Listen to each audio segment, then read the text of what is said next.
नमस्कार। आज मैं बात करने वाला हूँ पाइल्स बवासीर को कैसे ठीक करें। देखिए, पाइल्स बवासीर जो है कब्ज़ का ही एक ब्रांच है। लोग इस बात को समझ नहीं पाते। लोगों को लगता है ये अलग से कोई बीमारी है। कब्ज़ का ही एक रूप है। ये बिना कब्ज़ के पाइल्स बवासीर हो ही नहीं सकता है, लेकिन लोग मानते ही नहीं इस बात को। वो कहते कि नहीं, मुझे तो कब्ज़ है नहीं और मुझे पाइल्स और बवासीर हो गया है डायरेक्टली। बिल्कुल गलत है। देखिए, ऐसे लोगों में जिनको पाइल्स और बवासीर है, जो मल है वो पूरी तरह से कड़ा आता होगा। होता क्या है, जब वो कड़ी चीज़ निकलती है तो जो लास्ट का जो एरिया होता है, एनस का पार्ट होता है, वहाँ पे अब्रेजन होना शुरू हो जाता है। अब्रेजन यानी कि छिलाव, और उसी से जो है पाइल्स हो जाता है। अब कब्ज़ के ऊपर तो मैं बहुत बार चर्चा कर चुका हूँ, कब्ज़ होता किस लिए है। चलिए आज फिर से डिस्कस कर लेते हैं। कब्ज़ का जो सबसे बड़ा कारण है वो है मिल्क, दूध और दूध से जुड़े हुए प्रोडक्ट। मिल्क जो है गैस फॉर्म करता है और उसी से आगे जो है आंतों को कमज़ोर करता है और वहीं से कब्ज़ जो है शुरू हो जाता है। गेहूं कम्प्लीटली बंद करना पड़ेगा आपको। जिस किसी को भी ये समस्या है, गेहूं आपको टोटली बंद कर देना पड़ेगा, क्योंकि गेहूं की समस्या ये है कि वो चिपकता है आंतों में। एक्चुअली उसके अंदर ग्लूटेन नामक एक जो है प्रोटीन होता है और बहुत ही ज़्यादा जो है स्टिकी होता है, और जब वो हमारी आंतों से नहीं निकल पाता है, उसमें अंदर पड़ा रहता है और फूलता है। वो आपने देखा कभी आटा सान के रख दो तो वो कैसे फूलता है, उसी प्रकार से वो आंतों में भी फूलता है। पेट फूलने की समस्या जिस किसी को भी है वो इसी से रिलेटेड है। दूध और ये आटा बंद कर दोगे तो एकदम से पेट फूलना धीरे धीरे ख़त्म हो जाएगा। सो ये दो चीज़ें तो आपको कम्प्लीटली बंद ही कर देना है, और proper raw and millet diet को आप फॉलो करेंगे तो ये पूरी तरह से ठीक हो जाएगा। शरीर में कहीं पे भी अब्रेजन है, कटा हुआ है, इन्फ्लेमेशन है, अगर आप उसको वक्त देंगे और सही खाना देंगे तो अपने आप वो ठीक हो जाता है। देखिए, मुझे बताने की आवश्यकता नहीं है, ये आपको भी पता है कि हमारे बॉडी में कहीं पे भी चोट लगता है तो अपने आप ही ठीक होता है। उसको कोई दवाई ठीक नहीं करती है, अपने आप सेल्फ हीलिंग होता है। इसका मतलब क्या हुआ कि भगवान ने हमारे अंदर वो सिस्टम फिट किया हुआ है कि चीज़ें अपने आप ही करेक्ट हो जाएं, वो किसी चीज़ पे डिपेंडेंट ना रहे। लेकिन समस्या ये है कि हम खाना ही गलत डालते रहते हैं, भोजन गलत डालते रहते हैं और हीलिंग नहीं हो पाती है।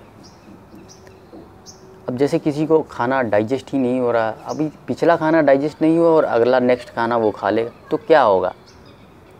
ओबियस सी बात है, वो खाने को पचाने में ही लगा रहेगा शरीर, और बाकी हीलिंग का काम नहीं कर पाएगा, क्योंकि शरीर एक टाइम पे एक ही काम कर सकता है। अब 24/7 24 घंटे खाना पचाने में ही लगी हुई है। अब मान लो कहीं अब्रेजन है, कहीं कटा हुआ, कहीं छिला हुआ है, तो वो थोड़ी ठीक होगा। आपकी बॉडी तो खाना पचाने में लगी, वो ठीक कैसे करेगी? उसको वक्त दोगे तब ना। तो उसके लिए क्या करना पड़ेगा हमें? पहले पिछले खाने को पच जाने दो, आराम से टाइम दो, गैप कर दो, एक टाइम का मत खाओ, हल्के फुल्के भोजन करने शुरू कर दो। तो इस प्रकार से जहाँ भी छिलाव है, कटाव है, अपने आप धीरे धीरे भर जाएगा। अब आपने ये तो समझ लिया कि होता क्यों है पाइल्स। पाइल्स का यही कारण है, जो मल है वो बहुत ज़्यादा कड़ा हो जाता है, और कड़े होने की भी यही वजह है दूध और जो है गेहूँ,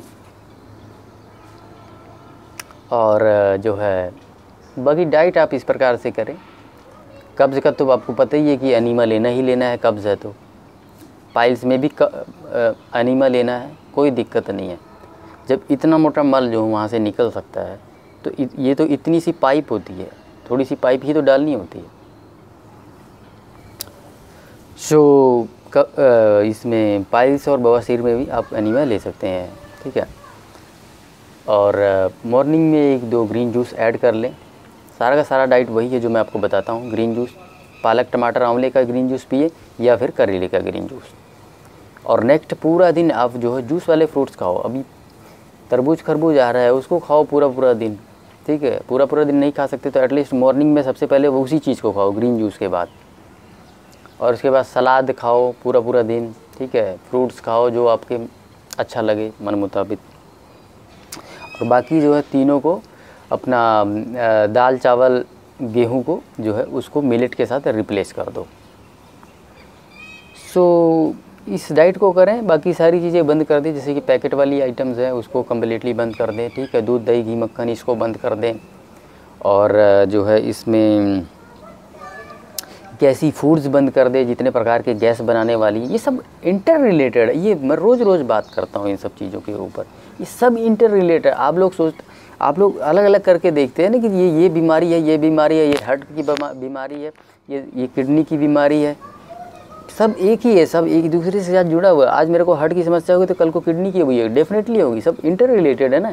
कल को यहाँ ब्रेन में भी दिक्कत होगा, आप समझ रहे हैं ना। कल को ये बैक साइड सा सब कुछ, पीछे बैक दर्द करने लगेगा, कुछ भी हो सकता है। सब इंटर रिलेटेड है ना सारी चीज़ें। सब सारी चीज़ें इंटर रिलेटेड है। पूरा शरीर एक है हमारा, तो डाइट भी एक ही होगा, सीधी सी बात है। तो इस प्रकार के से इस डाइट को करें आप। और मिलेट में एक चीज़ अगर आप ध्यान दें कि उसको ना पतला ही रखें, मतलब ज़्यादा सूखने मत दें। और उसके साथ जो है आप सिंपल चावल की तरह बना के खाएं, लेकिन यही है कि उसको जो है आप पतला रखें, मतलब लिक्विड ज़्यादा होना चाहिए, सूख ना जाए वो। इस चीज़ का आपको ध्यान रखना है। सो उम्मीद करता हूँ कि आज की वीडियो से मैं आपको कुछ सिखा पाया हूँ, कुछ मोटिवेट कर पाया हूँ। सो इस वीडियो को यहीं समाप्त करते हैं। धन्यवाद।